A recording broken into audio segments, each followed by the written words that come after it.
출근길 묵상 365 2021년 9월 2일 이스라엘을 구원하기 시작하리라.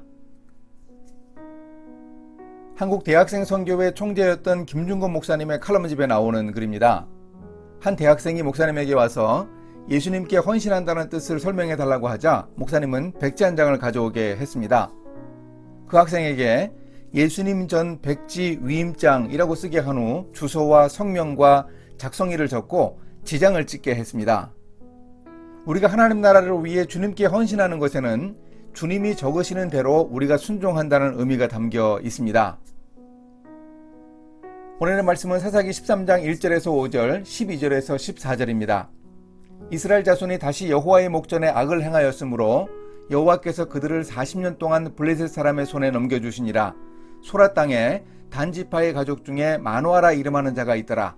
그의 아내가 임신하지 못함으로 출산하지 못하더니 여호와의 사자가 그 여인에게 나타나서 그에게 이르시되 보라, 내가 본래 임신하지 못함으로 출산하지 못하였으나 이제 임신하여 아들을 낳으리니 그러므로 너는 삼가 포도주와 독주를 마시지 말며 어떤 부정한 것도 먹지 말지니라. 보라, 내가 임신하여 아들을 낳으리니 그의 머리 위에 삭도를 대지 말라. 이 아이는 태에서 나옴으로부터 하나님께 바쳐진 나실인이 됨이라. 그가 블레셋 사람의 손에서 이스라엘을 구원하기 시작하리라 하시니 마노아가 이르되 이제 당신의 말씀대로 되기를 원하나이다. 이 아이를 어떻게 기르며 우리가 그에게 어떻게 행하리이까?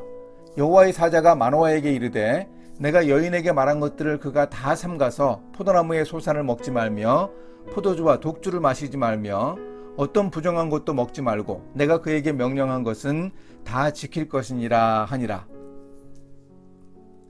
다시 범죄한 이스라엘 백성이 블레셋의 압제를 받았습니다. 이번에는 그 기간이 자그마치 40년이나 계속되었습니다. 지금까지 압제받은 기간으로 가장 깁니다. 드보라 사사가 등장하기 전 가나안 왕 야빈에게 20년간 압제받은 기록이 가장 긴 기간이었습니다.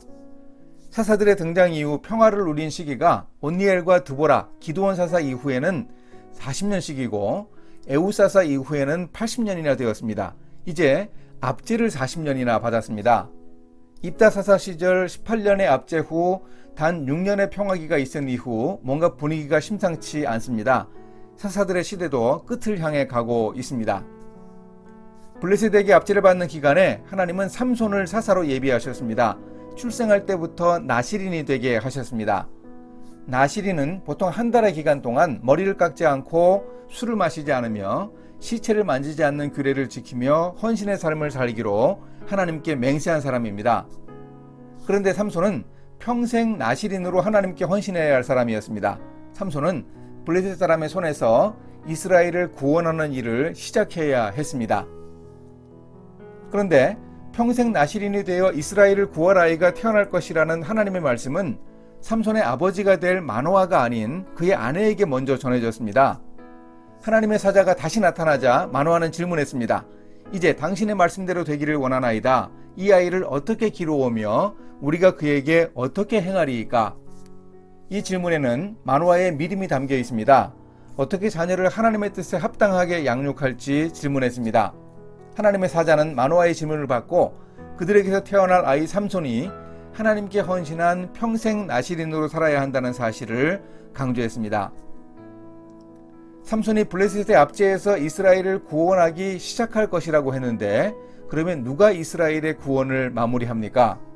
나중에 사무엘 선지자와 다윗 왕이 블레셋 사람들의 손에서 이스라엘을 구원하는 일을 더욱 확실하게 했습니다.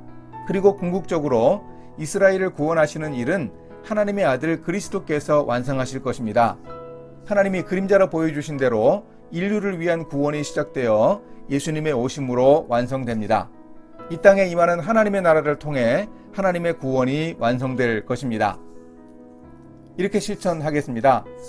저도 과연 하나님께 전적으로 헌신한 사람인지 일터에서도 그런지 돌아봅니다.